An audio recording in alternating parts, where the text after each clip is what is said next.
Okay, hello everyone. So I'll be carrying on with the 7 high prelims essay questions. Uh, so I'm looking at question 11. Is diversity seen as a threat or an opportunity in your society? Okay, so this question, I think it's quite straightforward. I think you have, it's a comparison question.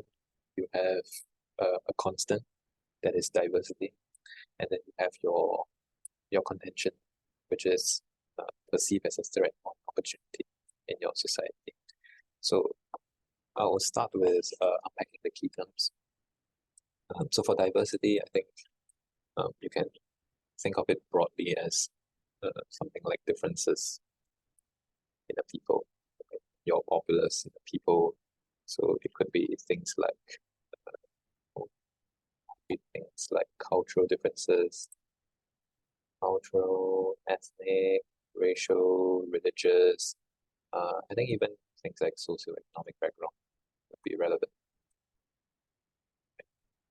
And I think more importantly, diversity is also referring to ideas, right? So uh, different ethics.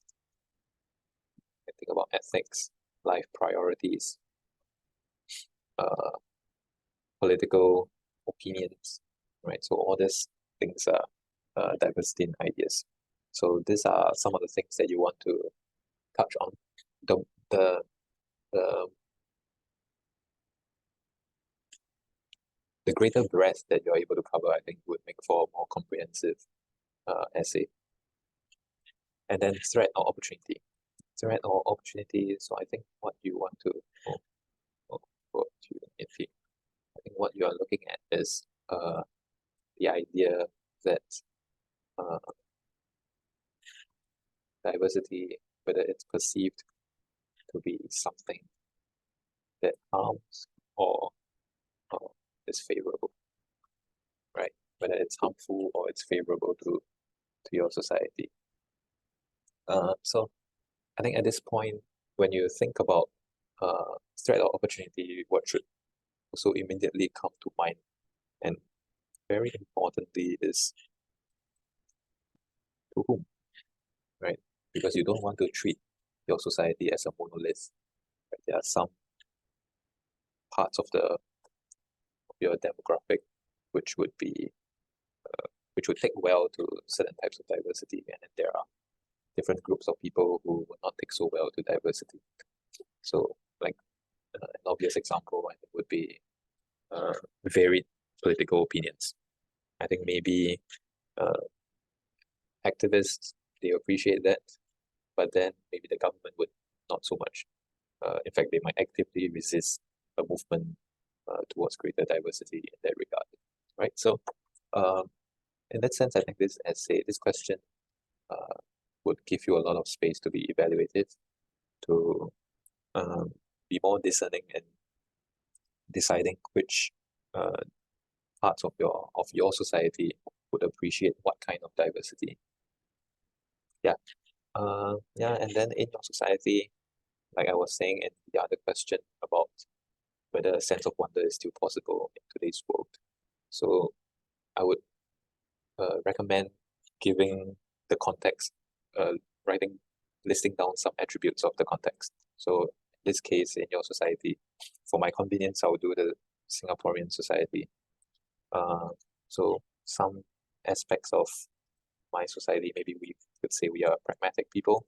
So that would be relevant when we want to talk about diversity in education, how we try to diverse how we try to make our education system more varied so as to capture uh, the demands of or meet the demands of the market, right? And then maybe you want to talk about how we are multicultural, other attributes of our society. Maybe we treasure political stability. You can even talk about our geopolitical realities, right? Our size, our lack of natural resources. So all these things would have would relate to how we are uh, we are open to diversity in the form of immigration. Like we take in a lot of talented laborers from abroad, so that we can keep our economy robust, keep our economy thriving. Okay, so yeah, that's how I would unpack this question. And then, okay, let's go through some possible arguments for this question. So essentially, there are two positions that you could take. So one is to argue on behalf of how diversity is seen as an opportunity, and then the other way is to look at threat. Right? So maybe we start with opportunity first. So opportunity, you can talk about how our multicultural makeup is an opportunity for us to improve our global standing, to gain a reputation for being a tolerant society. And then also, I think the implications of having a multicultural society is that you have to create something unique that is rarely seen elsewhere in the world, right? So perhaps you can say culturally varied society, properly managed by the states, by the state and people, and to present opportunities for a vibrant and unique culture to be created and strengthened.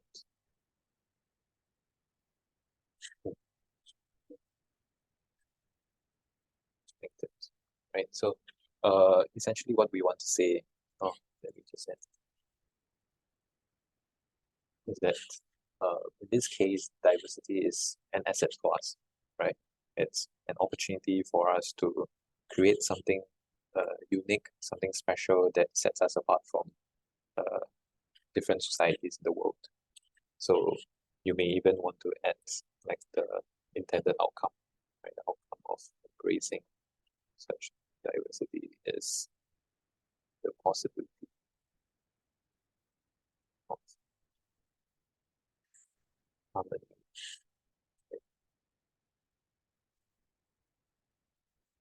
Differences that is rarely seen elsewhere in the world, right? So some examples that you can talk about would be maybe our language. We have a Creole language, Singlish, that is being studied by linguists from European countries, right? You can talk about our food culture.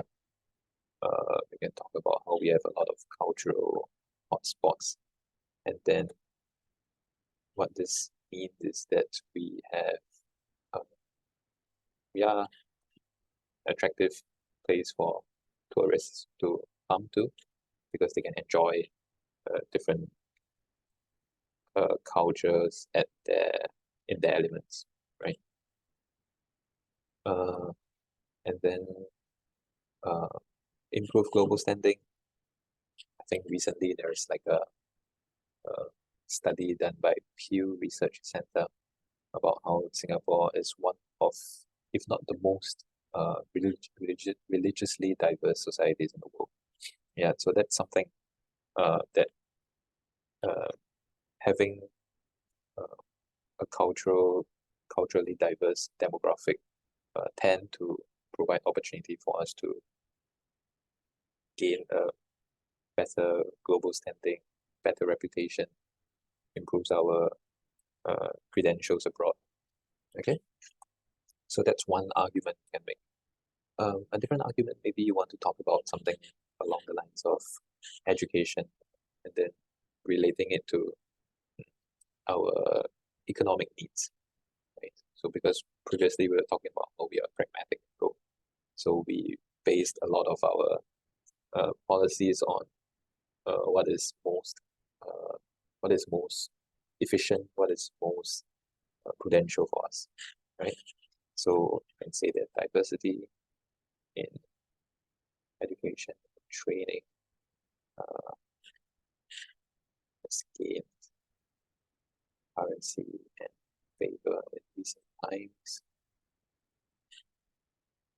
due to an increase in demand for labor with practical skills. Maybe also a greater pushback against perceived as our education system, right? So what we're trying to say here is that if you have a diverse if you have diversity, you have a lot of variety in what you offer in terms of education, in terms of training. What you do is you do two things. The first thing for us is you have an opportunity to meet the demands of the global market for differently skilled people, right? So because right now there is this, I think, larger sense that your traditional academic route of when you go through college, you get a degree, and then you're gonna get a well-paying job. So I think a lot of that reality has been altered. So now I think people care more about what skills you have rather than your paper qualifications. So that's one area of opportunity that a diversity in education and training can take advantage of. And the second thing is also how, if you have, especially for us, if you have diversity in education, you will be able to resist against this perception that Singapore is elitist, that we care more about academic results, academic achievements, rather than for the holistic development of our kids, right? In fact, I would say, let's see if I can add something in Singapore. This is where I'm missing Singapore's education system. Yeah. Okay, so some examples, maybe you want to look for this thing, for the Skills Park initiative. You want to address or raise the idea of how there's a lot of talk these days about how we want to professionalize blue collar work, right? Okay, so this is a point on education and the economy, how that tends to be an opportunity in putting ourselves in a better position to meet the world demands. Okay. Another point that I think of that I have not really thought deeply about, but I think it's very relevant, would be something about immigration, right? Something about our small size, lack of resources, given Singapore's geopolitical reality, right? So if Singapore and reliance on talent and resources,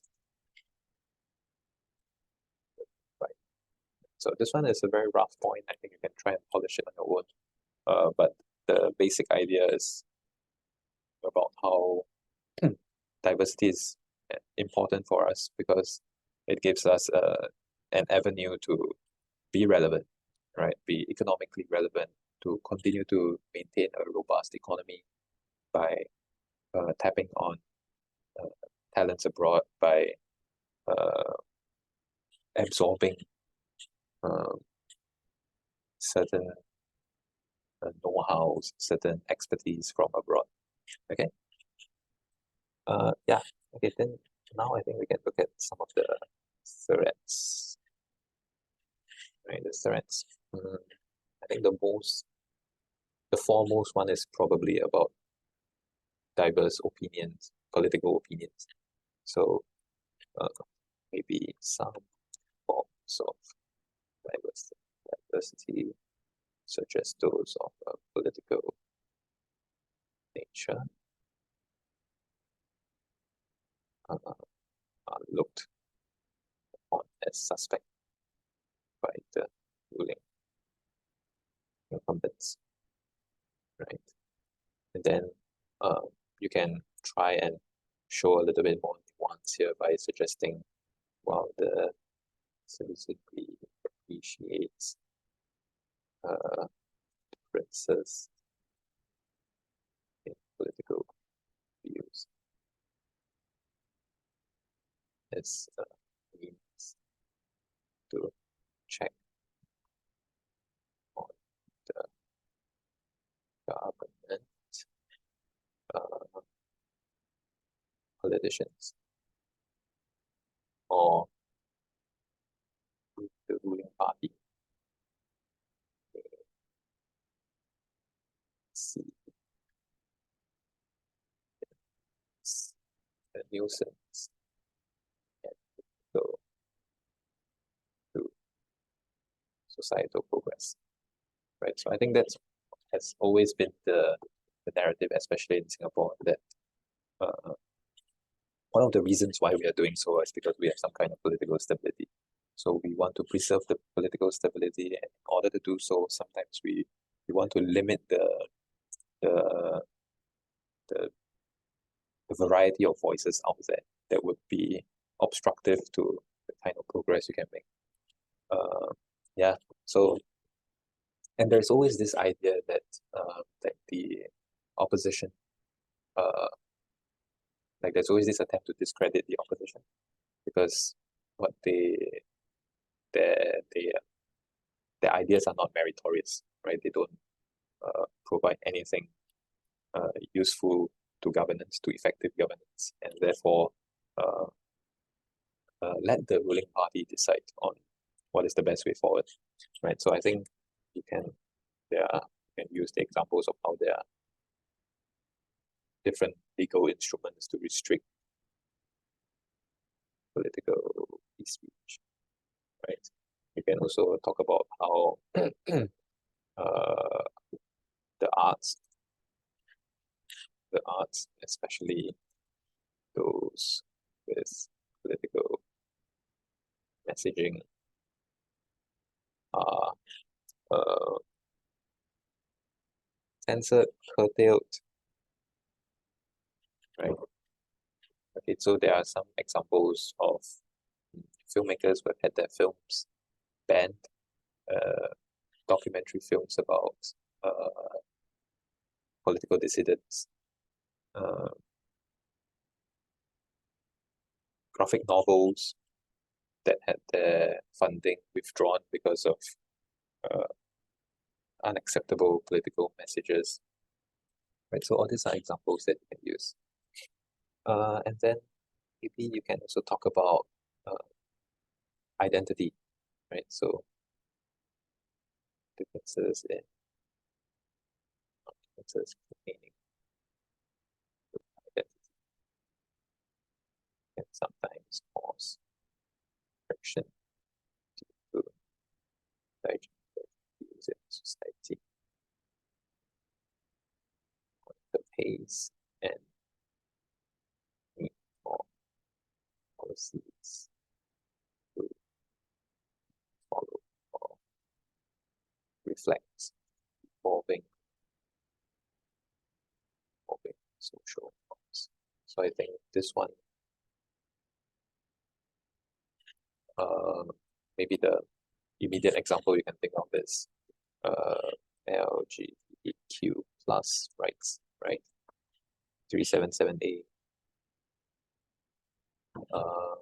Yeah, you have your wear white in response to Pink Dot, right? So you create a lot of tension based on very fundamental things like identity, religious identity, sexual identity.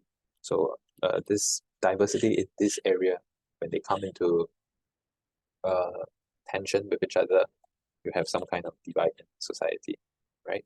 And uh, this this kind of division is seen as a threat by certain groups of people, by maybe your politicians. That's why they have always been so cautious about even speaking in defense of maybe LGBTQ plus rights, right?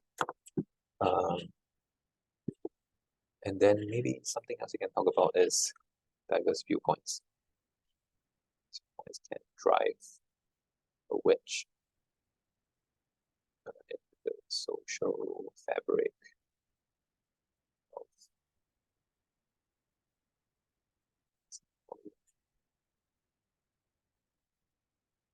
society by means of offended free speech that may incite disharmony of the multi.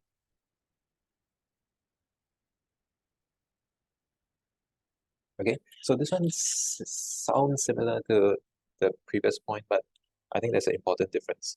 Here we are talking about differences in practices, right? Yeah, it's mostly about cultural practices.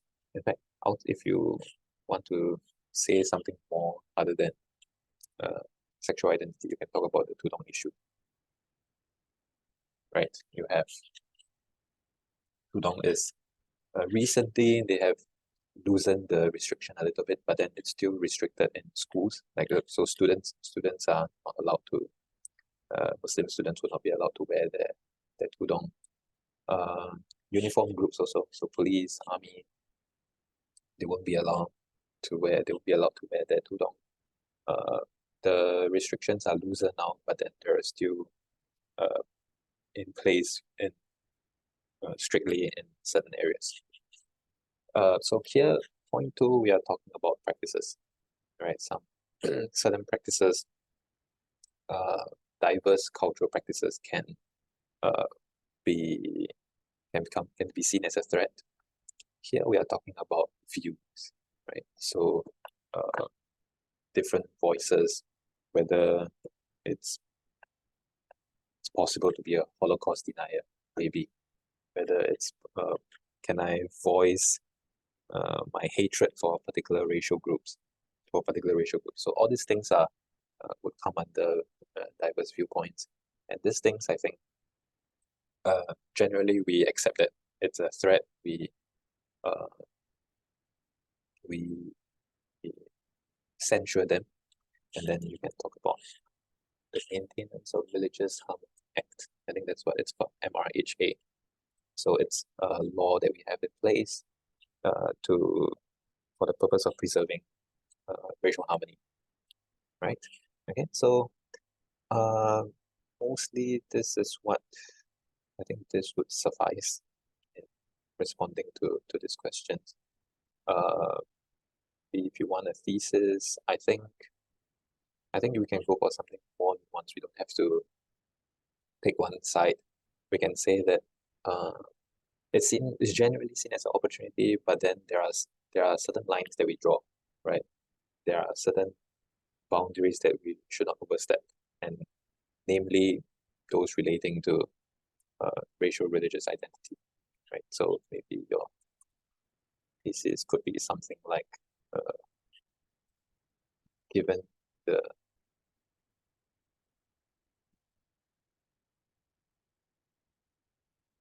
four phases, diversity is often seen as an asset that would help the island states thrive and be exception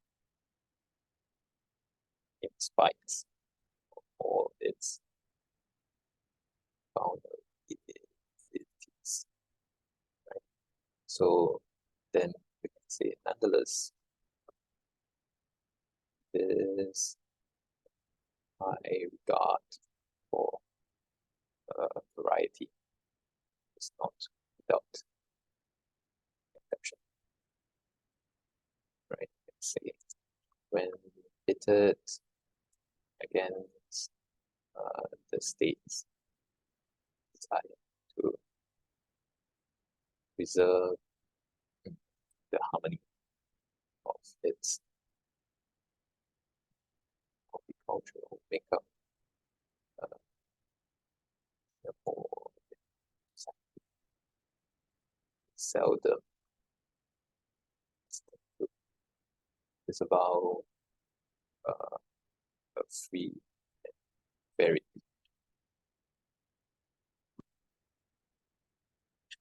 Okay,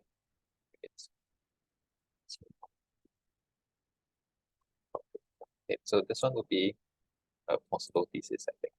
So given the realities that we face, diversity is often perceived as an asset that would help the island states thrive and be exceptional, in spite of all its vulnerabilities. And then nonetheless, this high regard for variety is not without exception. Pitted against our desire to preserve harmony, Singaporean society is seldom hesitant to disavow a free and varied marketplace of ideas. So that means and so in some areas we think we think diversity is an opportunity, but then there are certain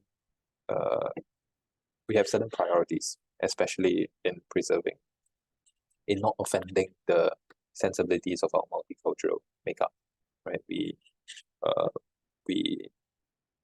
are not so keen on accepting diversity in ideas when they tend to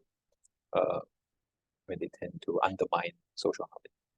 Okay, so I think that would be a way to respond adequately to this question.